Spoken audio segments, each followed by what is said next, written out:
ఆయన ఇట్టే రక్షింపబడ్డాడు.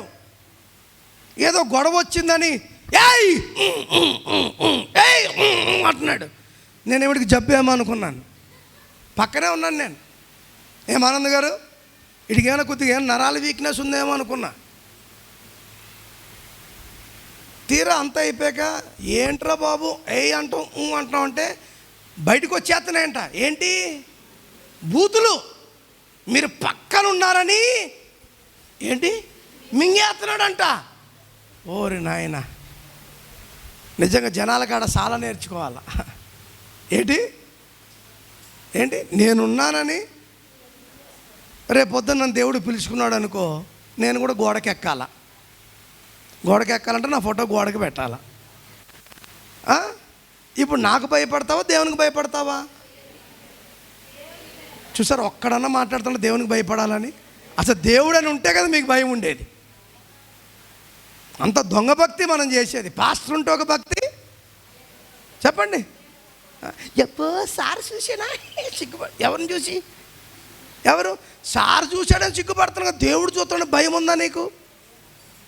నేను అందుకే అంట, సేవకుణ్ణి గౌరవించాలి, ప్రేమించాలి, మర్యాద ఇవ్వాలి. కానీ నువ్వు నేను భయపడవలసింది ఎవరికో తెలుసా? గుర్తుపెట్టుకో. ఎవరికి భయపడాలా? నువ్వు నేను. నన్నేం చేయాలా? నువ్వు గౌరవించాలి, ప్రేమించాలి. నేను నిన్ను గౌరవించాలి, ప్రేమించాలి, సరిచేయాలి. కానీ నువ్వు నేను ఎవరికి భయపడాలి చెప్పండి? కానీ మనం ఎట్లాంటి వాళ్ళం? ఎవరికి భయపడుతున్నావు చెప్పండి? మనిషికే భయపడుతున్నాం, దేవునికి భయపడలే. కానీ దావీదు ఎవరికి భయపడ్డాడు? ఎవరికి? ఎవరికి? దేవునికి. చెప్పండి అందరూ. ఎవరికి? ఎవరికి? అలా భయపడినవాడు ఎలాగుంటాడో తెలుసా? కష్టము కలిగిన నష్టము కలిగిన నువ్వే నాకు దిక్కంటాడు. ఎవరి మీద పడి ఏడవడు, ఎవడి నాశనాన్ని కోరుకోడు. మనమాత ఏం చేస్తాం? వాడు నాశనం అయిపోవాలా, వాడు అట్ట అయిపోవాలా, వీడు ఇట్ట అయిపోవాలా అని ఇష్టం వచ్చినట్టు మనము అనుకుంటాం. కానీ దావీదు కష్టం కలిగిన దేవుని దగ్గరికే, నష్టము కలిగిన ఏదైనా దేవుని దగ్గరికే, సుఖం కలిగిన అలా ఉండాలి మనం. దేవునికి స్తోత్రం, హల్లెలూయా. అసలు ఆలోచించారు, ఎందుకు దావీదులో ఇన్ని గుణగణాలు ఉన్నాయి? ఎందుకు దావీదు ఈరోజు అనేక మందికి తన క్యారెక్టర్లో నుంచి కొన్ని అద్భుతమైన విషయాలు దేవుడు మనకు నేర్పుతున్నాడంటే చదవండి ఒకసారి. 1 సమూయేలు గ్రంథం 16వ అధ్యాయం 13వ వచనం. సమూయేలు తైలపు కొమ్మును తీసి వారి సహోదరులు ఎదుట వానికి అభిషేకము చేసెను. నాటి నుండి, జాగ్రత్తగా అండర్లైన్ చేసుకోండి, నాటి నుండి యెహోవా ఆత్మ దావీదు మీదికి బలముగా వచ్చెను. తరువాత సమూయేలు లేచి రామాకు వెళ్ళిపోయాను. దేవునికి స్తోత్రం, హల్లెలూయా. ఇక్కడ ఆలోచించండి, ఇక్కడ ఆలోచించండి. ఎవరి పడితే వారికి తైలాభిషేకము చేయకూడదు. గుర్తుపెట్టుకోండి. ఈరోజు ప్రపంచమంతా దేవునినే బోర్లా బక్కల పడేయాలన్నట్టు చూస్తుంది. ఎవడు చూడు తైలాభిషేక పండగ, తైలాభిషేక పండగ ఎవరు పడితే వారికి కాదు. ఏ ప్రవక్తతో దేవుడు మాట్లాడింటాడో వాడి దగ్గరికి వెళ్ళి మాత్రమే ఆ ప్రవక్త నూనె చేత అభిషేకించాలి. గుర్తుపెట్టుకో. ఎవడికి పడితే వాడికి కొట్టేది కాదు తైలాభిషేక పండుగ. ఈరోజు చాలామంది యాడికెళ్ళావు, ఆడికెళ్ళా, ఈడికెళ్ళా అడుగు, బైబిల్లో ఎక్కడైనా సామాన్యులకు తైలాభిషేక పండుగ ఇవ్వమని ఎక్కడన్నా బైబిల్ చెప్తుందా? చెప్పండి. నేర్చుకో బైబిల్, తెలుసుకో బైబిల్. నిశ్చయముగా దేవుడు తన దాసునితో గనక మాట్లాడితే ఈ దాసుడు నిశ్చయముగా నీకు నూనెసి ప్రార్థన చేస్తాడు. అర్థమవుతుందా? ఇక్కడ సమూయేలుతో మాట్లాడుతున్నాడు. ఎవరు సమూయేలు? ప్రవక్త. నీ కొమ్మును నూనెతో నింపుకో. ఏమన్నాడు? నీ కొమ్మును నూనెతో నింపుకో. నువ్వు పలానా యెషయి ఇంటికి వెళ్ళి వాళ్ళ అన్నలందరి ముందు వానిని నువ్వు అభిషేకించాలి. దేవునికి స్తోత్రం, హల్లెలూయా. వాణ్ణి నువ్వు, ఎవరి దావీదు?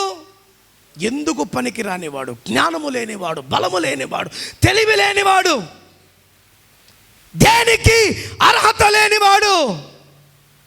అటువంటి వాణిని ఎవరు కనుగొన్నారు? దేవుడు. దేవునికి స్తోత్రం. అటువంటి వాడి ప్రవక్తన దేవుని ఎదుట యథార్థముగా ఉంది. అటువంటి వానికి ఇవ్వబడిన ఆజ్ఞను ఏది కూడా తప్పకుండా దేవునికి మహిమకరంగా బ్రతికాడు గనుక సమూయేలుతో దేవుడు అన్నాడు, వెళ్ళి అభిషేకించు. ఆమేన్, ఆమేన్. వెళ్ళి అభిషేకించు. Anoint with oil. అలా అభిషేకించగా ఏమి దిగి వచ్చిందంటండి? చెప్పాలా? నా మాట కాదు, ఇది దేవుని మాట. When he anointed with oil, so the power of Holy Ghost come and covered his servant David. దేవునికి స్తోత్రం. ఆ పరిశుద్ధాత్మ తనను ఏం చేసింది? కప్పివేసింది, నింపివేసింది. ఈరోజు పరిశుద్ధాత్మ అనుభవాన్ని నీవు కలిగి ఉండగలిగితే, ఆ పరిశుద్ధాత్మ శక్తితో నీవు నింపబడగలిగితే, ఆ పరిశుద్ధాత్మ కొరకు రేయింబగలు దేవుని దగ్గర కనిపెట్టగలిగితే, ఆ పరిశుద్ధాత్మ నిన్ను దేవుడు కనుగొనున్నట్లుగా చేస్తుంది. నీ ప్రవక్తన దేవుని ఎదుట యథార్థముగా ఉండడానికి చూస్తుంది. ఆయన ఇచ్చిన ఆజ్ఞలు ఏది కూడా తూచా తప్పకుండా నిలబడేటట్టుగా నీకు పరిశుద్ధాత్మ సహాయము చేస్తుంది. చెప్పకూడదు దేవుని నామాన్ని మహిమ. హల్లెలూయా, హల్లెలూయా. మేడగదిలోకి వెళ్ళకముందు వారి ఉద్దేశాలు వేరు, వారి ఆలోచనలు వేరు, వారి తలంపులు వేరు, వారి మనస్తత్వాలు వేరు, వారికి ఉన్న ఆలోచన విధానాలు వేరు. ఎప్పుడైతే మేడగదిలోకి వెళ్ళి 10 దినాలు పరిశుద్ధాత్మ అభిషేకము కొరకు ఎదురు చూచారో, అభిషేకము పొందుకున్న తర్వాత వారందరిలో తేబడింది ఒకే మనస్సు, వారందరిలో కలిగినది ఒకే తలంపు. వారందరూ కూడా పరిశుద్ధాత్మ శక్తి చేత నింపబడ్డారు. బైబిల్ని అర్థం చేసుకోవడం చాలా కష్టం. యేసు ప్రభుకు బాప్తిసం ఇచ్చి యోహాను బాప్తిసం ఇచ్చినప్పుడు ఆకాశము తెరవబడింది. ఆకాశం నుండి దూత వచ్చి, ఆ యొక్క పావురం వచ్చి వ్రాలింది. అక్కడ నుండి ఒక స్వరం వినపడింది. కనుక ఇప్పుడు మనం కూడా బాప్తిసం తీసుకుంటే మనకు కూడా పరిశుద్ధాత్మ వచ్చేసింది అనడం భ్రమ. ఈరోజు చాలామంది అదే బోధిస్తున్నారు. నువ్వు పరిశుద్ధాత్మ దేవుని కొరకు కనిపెట్టవలసిన పని లేదు. నువ్వు బాప్తిసం తీసుకుంటే చాలు. ఏమొచ్చేస్తుంది చెప్పండి, చెప్పండి. మరి పరిశుద్ధాత్మ వచ్చేస్తే మళ్ళీ పర్టికులర్గా పరిశుద్ధాత్మ చేత నింపబడ్డారు, ఆత్మ లేని వారు నా వారు కాదని ఎందుకనాలి దేవుడు? బాప్తిసము కేవలము మారు మనసు కొరకు మాత్రమే. చెప్పండి, పరిశుద్ధాత్మ ఎందుకు? ఆ మారు మనసును కొనసాగించడానికి పరిశుద్ధాత్ముడు కావాలి. అర్థమవుతుందా? దేనికి కావాలా? ఆ మారు మనసు అంటే ఇంకెప్పుడు మళ్ళీ వెనక్కి తిరగకుండా, ప్రక్కకు చూడకుండా, ఇంక దేవుని వైపే నీ దృష్టిని పెట్టి ముందుకు సాగగలిగిన శక్తినిచ్చేదే పరిశుద్ధాత్మ దేవుడు. ఆమేన్. ఇప్పుడు ఆ తైలము తన మీద పడగానే ఏమొచ్చిందంటే ఇప్పుడు దావీదు మీదకు యెహోవా ఆత్మ. It is the power of holy spirit came and fill David. దావీదును నింపింది. ఎందుకు ఇలా చెప్పాడు? కారణం ఏంటి అని అంటే, దావీదు కంటే ముందు సౌలు ఉన్నాడు కదా. ఆ సౌలు గురించి సమూయేలు చాలా బాధపడుతున్నాడంట. ఏంటండి చెప్పండి. 16వ అధ్యాయం 1వ వచనం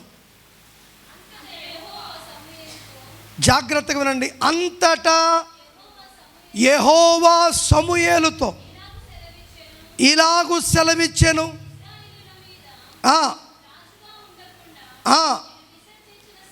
నేను విసర్జించిన సౌలును గూర్చి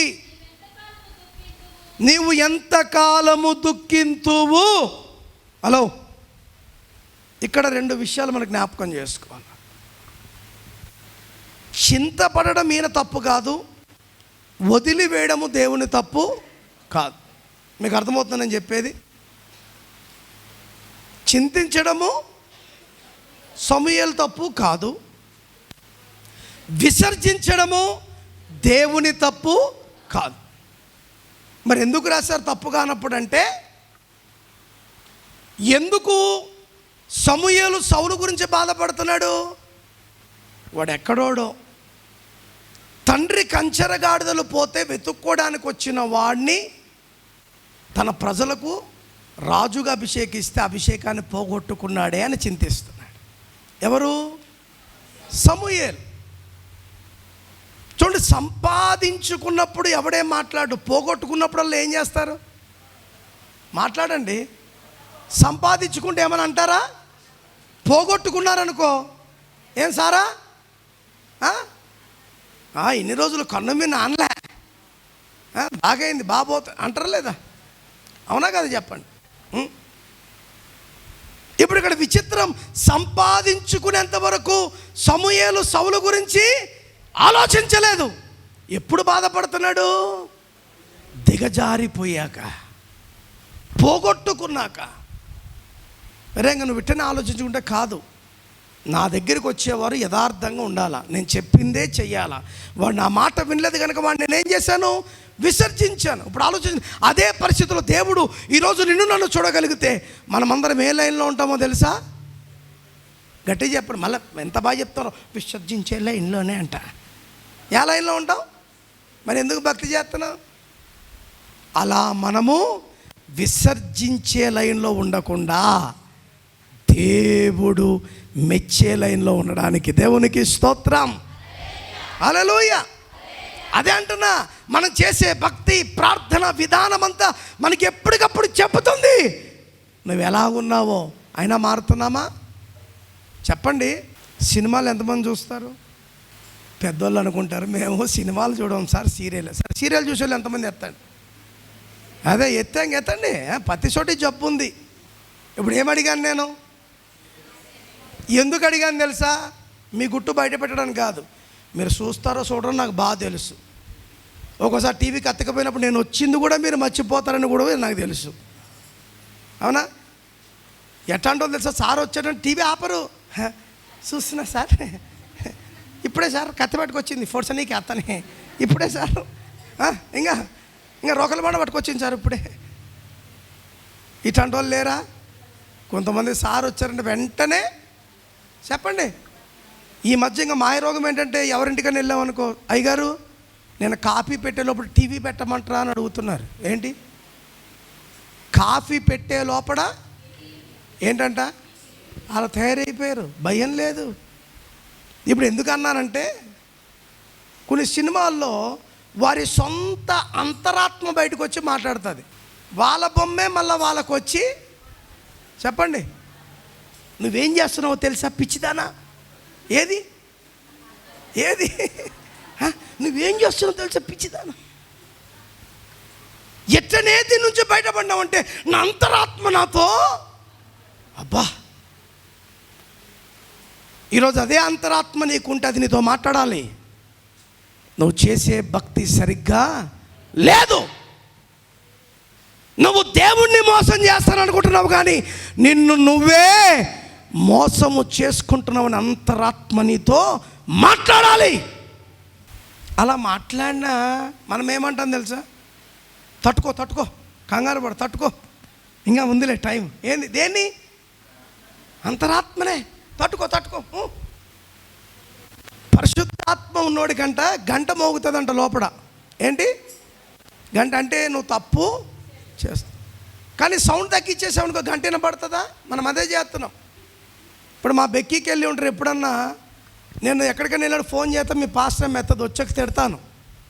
తీరా ఏం జరిగింటుందంటే ఎక్కడ సెల్ ఫోన్ చూస్తే వాళ్ళ అమ్మకు తెలిసిపోతుందని సౌండ్ కింద పెట్టేస్తారు వీళ్ళు.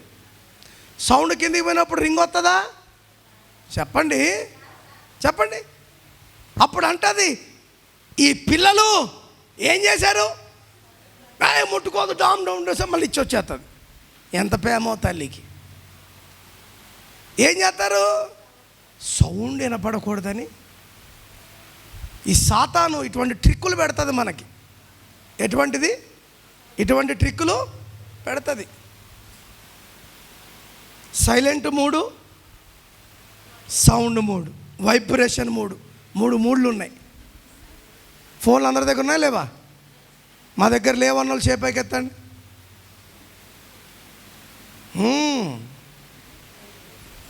ఎందుకంటే వంటలన్నీ వచ్చేది దాంట్లోనే కనుక చూసి ప్రయోగాలు చేసి ఫస్ట్ పెట్టేది మీ భర్తలకి పిల్లలకే కనుక కదా. ఎక్కడి నుంచి నేర్చుకుంటున్నాం? అన్నీ యూట్యూబ్ నుంచి నేర్చుకుంటున్నాం. ఏంటి, ఒక ఆమెను అడిగిన భలే చేసావమ్మా అంటే యూట్యూబ్ మహిమ సార్ అంట. ఏంటి ఏమంటుంది? యూట్యూబ్ ఎట్టున్న తల్లి, నువ్వు చూసి చేయడం గొప్పలే, కొంతమంది చూపించినా కూడా చెప్పండి ఏమో 2 చెంచాలు అనుకుంటా 1 చెంచా చేసిన అంటారు. అవునా?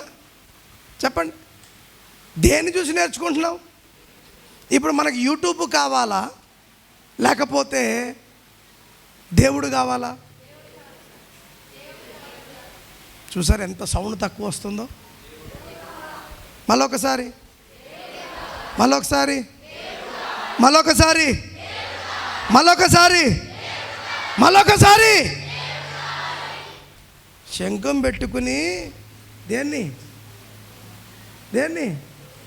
ఏనుగును పొడుస్తే కానీ దానికి ఎప్పుడుకో గుచ్చుకుని అంటది. అట్ట మనం కూడా ఒకటోసారి, రెండోసారి, మూడోసారి, ఒకసారి చెప్పరు, బతిమాలిచ్చుకునే బతుకు మంది ఎప్పుడు. ఒక్కసారి హల్లెలూయా చెప్పమంటే హల్లెలూయా, ఓయ్ అంటే ఓయ్ హల్లెలూయా. అప్పుడు ఎప్పుడు చదువుదాం. 1 సమూయేలు 16:1 మరొకసారి. దేవునికి స్తోత్రం. ఇప్పుడు ఇక్కడ ఏమని రాయాలి బైబిల్లో? అతని కుమారుల్లో ఆఖరి కుమారుడైన దావీదును నేను. అంటే దేవుడు ఎవరిని అభిషేకించమంటాడో కూడా తెలియదు ఎవరికి. చెప్పండి, దేవుని కార్యాలు అట్టుంటాయి. దేవుని కార్యాలు అట్టుంటాయి. ఇప్పుడు సమూయేలును ఏమడగాల? నాయన పొమ్మంటున్నావు, మరి ఆయనకి 7 మంది పిల్లలు, ఎంతోమంది పిల్లలు, అంతమంది పిల్లల్లో ఆ పిల్లోడిని అభిషేకించాలని అడగాల? అంటే దేవుడు నాకు చెప్పడానికి ఇష్టపడలే, అక్కడ నాకు డైరెక్ట్గా చూపించడానికి ఇష్టపడుతున్నాడని సమూయేలు ఏం చేశాడు? ఇప్పుడు అదే మాట నేను మురళికి చెప్తున్నాను, పలానింటికి పోయి పలానా పిల్లోడితో మాట్లాడరా అని. మురళి ఏమంటాడు తెలుసా? పిల్లోడితో మాట్లాడాలి సార్, 1తోట, 2తోట, 3తోట, 4తోట, 5 అంటాడా లేదా? నేను చెప్పిన పని చెయ్యి అన్నానుకో, నేను చెయ్యను అంటాడు. ఎందుకు? నువ్వు క్లారిటీ ఇవ్వకుండా, ఎవరితో మాట చెప్పకుండా నేను పోయి ఏం చేయాలా? మన మత ఇట్లాంటి చెప్పండి, పిచ్చి పిచ్చి ప్రశ్నలు, తిక్క ప్రశ్నలు వేస్తాం. మరి సమూయేలు అన్నాడా? అంటే దేవుడు స్వయంగా నాకు చూపించాలనుకున్నాడు, చూడడానికి నేను ఇష్టపడాలని ఏమన్నాడు? తీసుకుని వెళ్ళిపోయాడు. తీసుకుని వెళ్ళిపోగానే దావీదు తండ్రి ఆడ కూర్చున్నాడంట. ప్రవక్తను చూడగానే సంబరపడిపోయాడంట. ఎవరు? యెషయా. సంబరపడిపోయి, ఎలా నీ రాకకు కారణం ఏంటంటే ఈయన సంతోషంగా చెప్తున్నాడంట, నాకు తెలీదు, దేవుడు నా కొమ్ముని నింపుకోమన్నాడు, నూనెతో నింపుకున్నా, నీ ఇంటికి వెళ్ళమన్నాడు, వెళ్ళాను, మీ కొడుకుల్లో ఒకడిని అభిషేకి. ఇంకా యెషయా అనుకున్నాడు, ఇంకెవరు ఉంటారబ్బా, యుద్ధ వీరులో నిలబడినా నా కొడుకులేంటారా, అందరినీ పిలిపించేసి అందరూ వరుసగా నిలబడ్డారండి. అందరూ వరుసగా నిలబడ్డారు. పెద్దోడి దగ్గరికి వచ్చి అలుగుతున్నాడు, దేవుడా వీడేనా? దేవుడు అంటున్నాడు నో. అబ్బా, రెండో వాడా నహి అంటున్నాడు, మూడో వాడా కాదంటున్నాడు, 4, 5 అందరి దగ్గరికి వచ్చేపాటికి ఎవరికి పిచ్చెక్కేస్తుంది? ఎవరికి? దేవుడు చెప్పిన మాట కరెక్టే. నేను ఆడికి వచ్చినా, వీళ్ళింటికి వచ్చిన. ఇప్పుడు ఆలోచించి అన్నాడు, ఇంకెవడైనా ఉన్నాడా నీకంటే? ఉన్నాడు ఒకడు, శివుడు ముక్కోడు. ఏంటి ఏంటి ఉన్నాడు శివుడు ముక్కోడు, వానికి ఏం పెద్ద కండలే. ఎవరు బలంగా కనపడుతున్నారు ఇద్దరిలో? బాయ్ ఏం రా, ఓటు ఎక్కువ వేస్తున్నారు నేను. ఎవరు? ఇది మనుషుల దృష్టి, కానీ దేవుని దృష్టిలో వీడి కంటే కండ బలం కలిగిన వాడు వీడు. అందుకే మన దృష్టితో ఎప్పుడు ఆలోచించండి, దేవుని దృష్టితో ఆలోచించండి. పనికి వస్తాడు అనుకుంటే వీడు పనికి రాకుండా అయిపోతాడు. వీడు పనికి రాను వాడని నువ్వు అంటున్నావు కదా, వీడినే పనికొచ్చే పాత్రగా దేవుడు చేస్తాడు. హల్లెలూయా. దేవుడా అని అడుగుతున్నాడు. ఎవరు? సమూయేలు. నై, వెళ్ళిపో, అక్కడే ఉండి, వెళ్ళిపోండి, ఆడికి పోయి కూర్చోద్దురే, అమ్ములవో. 2, వీడేనా? 3, ఇంకెవరున్నారని ఉన్నాడు. ఇట్లా నడుచుకుంటూ వస్తుంటే జరిగిన విషయం చెప్తున్నా నేను. ఇలా కూర్చున్నారంట. ఎవరెవరు? సమూయేలు, యెషీయా కూర్చున్నారు. అన్నలందరూ అటు నిలబడినారు. ఇప్పుడు వాడు చిన్నగా నడుచుకుంటూ వస్తుంటే దేవుడు అన్నాడంట, సమూయేలు నీవు లేచి వానిని అభిషేకించానంట. చెప్పులు కొడుతూ దేవుని స్తుతిద్దాం. హల్లెలూయా. మతి లేదు ఎవరికి? ఇంత కండ పుష్టి కలిగిన వాడిని విడిచిపెట్టి ఎవరు? ఏం వీళ్ళకి తేడా ఏంటి అంటే, వారు వాళ్ళ కండ బలాన్ని నమ్మితే వీడు కండనిచ్చే దేవుని బలాన్ని నమ్మాడు. హల్లెలూయా. ఇప్పుడు సమూయేలు అన్నాడు, get up and pour oil on his head. అంతే, వేసాడు రాజుగా అభిషేకం. ఇప్పుడు చెప్పండి, మన ఆలోచన కరెక్టా, దేవుని ఆలోచన కరెక్టా? చెప్పండి. అది కూడా క్లారిటీ ఇచ్చేస్తా. గొలియాతును చంపాలా. ఇప్పుడు వీళ్ళు ఎవరు? యుద్ధవీరులు. పోయి చంపండి అంటే భయపడి కూర్చోండి. యబ్బో ఏడబోతాం వాని కండలు చూడండి. కానీ వీడు ఎట్లా అంటాడో తెలుసా? నిలబడు, అటు చూడు, దేవుడు దూకమన్నాడని దూకేశాడు. ఇట్లా మళ్ళీ పైకి. వీళ్ళు దూకమన్నాడు దేవుడు, కానీ వీళ్ళు దూకుతున్నారా? ఆఖరి మెట్టు వరకు పోయి మళ్ళీ వెనక్కిరండి, మళ్ళీ వెనక్కిరా పోతున్నారు. అబ్బో పోతున్నారు. వీడు దూకురా అంటే అబ్బా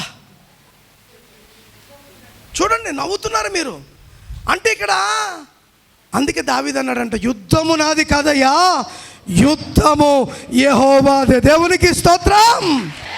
నీవు వీని వలె దేవుని మీద ఆధారపడటం నేర్చుకుంటే, నువ్వు ఎంత బలహీనుడమైనా, నువ్వు ఎంత దౌర్భాగ్యుడమైనా, నువ్వు ఎంత చేతగాని వాడమైనా, దేవుడు అందరి ముందు ఘన విజయముతో నిన్ను నిలబెడతాడు. ఎప్పుడు? నీవు ఆయన మీద ఆధారపడము నేర్చుకున్నప్పుడు. దేవునికి స్తోత్రం. హల్లెలూయా, హల్లెలూయా. సమూయేలుకు కూడా మతి లేదు. అంత కండగలిగిన వారిని, శూరత్వం కలిగిన వారిని, అందగాల్ని విడిచిపెట్టి ఏ అందము లేని, చెప్పండి, వీడా? ఎస్, వీడి అందమంతా దేవుడే, వీడి బలమంతా దేవుడే, వీడి ఆశంతా దేవుడే, వీడి ప్రాణమంతా దేవుడే. అందుకే దేవుడు కనుగొనున్నట్లుగా వీడి జీవితం ఉంది. దేవుని ఎదుట వాని ప్రవక్తన యథార్థవంతుడుగా ఉంది. అందుకే దేవుడిచ్చిన ఆజ్ఞలు తూచా తప్పకుండా. మనం ఎంత దేవుని మీద ఆధారపడితే అంతగా హెచ్చిస్తాను. ఒకటే అంట, మనకే మనం హెచ్చించబడాలనుకుంటే ఎప్పుడుకో తగ్గిపోతాం. అదే దేవుడు హెచ్చించేంతవరకు ఆగావా, నిన్ను అనగద్రొక్కేవాడు ఎవడో ఉండడు. హల్లెలూయా.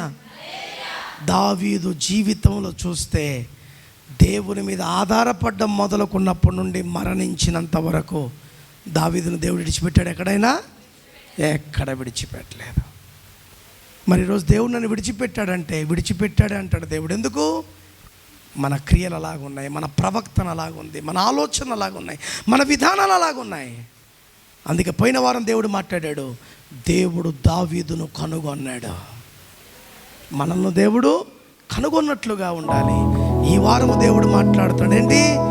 ఆయన జీవిత కాలమంతా నా ఎదుట యథార్థముగా ఉంచాడు. తెరవబడిన పుస్తకము. హల్లెలూయా.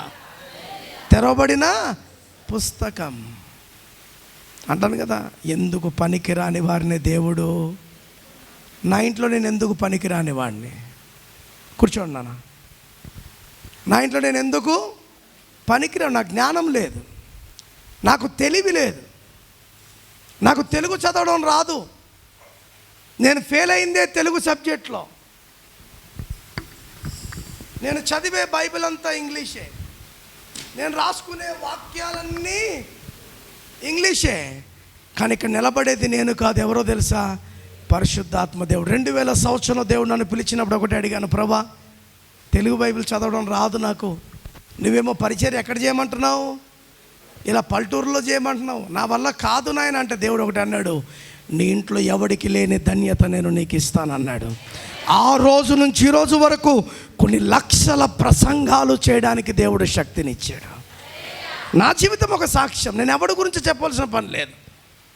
నా ఇంట్లో ఉన్న వారందరూ నాకంటే గొప్ప గొప్ప చదువులు చదివిన వారే, నాకంటే ఇంగ్లీష్ బాగా మాట్లాడగలిగిన వారు. కానీ దేవుని మహాకృప ఏంటో తెలుసా? ఇంగ్లీష్లో వాక్యం చెప్పగలుగుతాను, హిందీలో వాక్యం చెప్పగలుగుతాను, తెలుగులో వాక్యం చెప్పగలుగుతాను. దేవుడు అంత బలంగా దేవుడు వాడుకున్న కారణం, ఈ బ్రతుకుకు ఆధారము దేవుడే. దేవుడు ఉంటే ఏ బ్రతుకునైనా దేవుడు ఏం చేస్తాడు తెలుసా? ఆశీర్వదించగలుగుతాడు. దేవునికి స్తోత్రం. మా ఇంట్లో అందరికీ డిగ్రీస్ ఉన్నాయి, నాకున్న డిగ్రీ ఒకటే, బైబిల్. ఎస్, నిజం చెప్తున్నాను. నేను 10th ఫెయిల్. కానీ నా కాలేజీ వారు నా ప్రవక్తను చూచి, నేను సేవ చేస్తున్న విధానాన్ని చూచి నాకు బ్యాచులర్ ఆఫ్ థియాలజీ సర్టిఫికేట్ ఇచ్చారు వితౌట్ స్టడీస్. అది దేవుని కార్యం. పిలిచిన వాడు ఎప్పుడు కూడా విడిచిపెట్టేవాడు కాడు. పిలిచిన వాని మాటకు మనం ఏమవ్వాలి? లోబడాలి. హల్లెలూయా. ఇప్పుడు చెప్పండి, నాకు తెలుగు రాదంటే ఎవడన్నా నమ్ముతాడా? ఎవరో సంగతి మీరు నమ్ముతారా? ఈ రోజు వరకు ఎప్పుడు తెలుగు బైబిల్ పట్టుకోను. నేను ఏం చదువుకున్నా, ఏం అడిగినా దేవుని దగ్గర నుంచే. నేను రాసేది ఇంగ్లీషు, నాకు తెలుగు రాయడమే రాదు. చూసి కాపీ కొడతా, కానీ మామూలుగా రాయమంటే నేను రాయలేను. మళ్ళీ ఇంగ్లీష్లో చెప్పి ఎట్ట రాయమంటే అట్ట గీకి పెడతా. అర్థమవుతుందా? నేను 2000 సంవత్సరంలో బైబిల్ కాలేజీకి వెళ్ళినప్పుడు అందరికంటే చిన్నోడిని నేను, అందరు నాకంటే పెద్దోళ్ళే. హిందీ వచ్చేది కాదు, ఇంగ్లీష్ వచ్చేది కాదు, తెలుగు అక్కడ ఎవరికి వచ్చేది? ఏడ్చేవాడిని దేవుని దగ్గర, ఎందుకునైనా నాకు ఈ కష్టాలు. 16వ సంవత్సరంలో వెళ్ళాను నేను. ఎక్కడికి? 16వ సంవత్సరం. ఇప్పుడు నాకు 39 సంవత్సరాలు. రేపు నవంబర్ వచ్చిందంటే లక ఎక్కడికి? 40కి. 16 సంవత్సరాల్లో నేను బైబిల్ కాలేజీకి వెళ్ళా. మీసాలు రాలేదు అప్పటికి. నేను చాలా చిన్నోడిని. మొదటి సంవత్సరం అంతా చాలా కష్టాలు పడ్డా.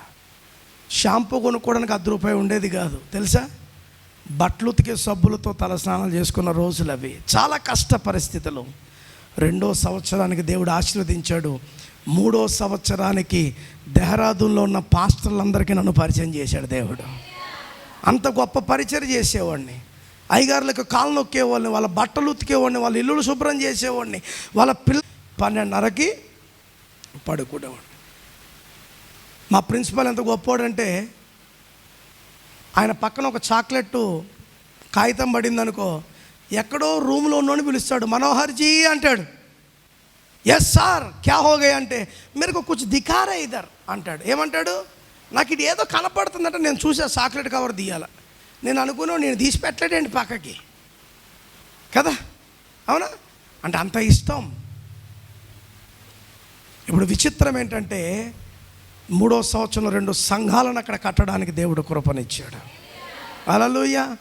అదే అంటున్నా, నిషేధించబడిన రాయిని దేవుడు మూలకు తలరాయిగా చేస్తాడు.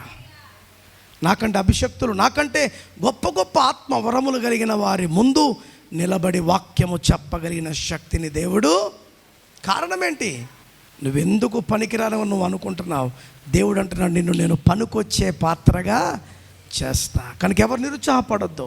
నాకు అది లేదు, నాకు ఇది లేదు, నాకు జ్ఞానం లేదు, నాకు తెలివి లేదు.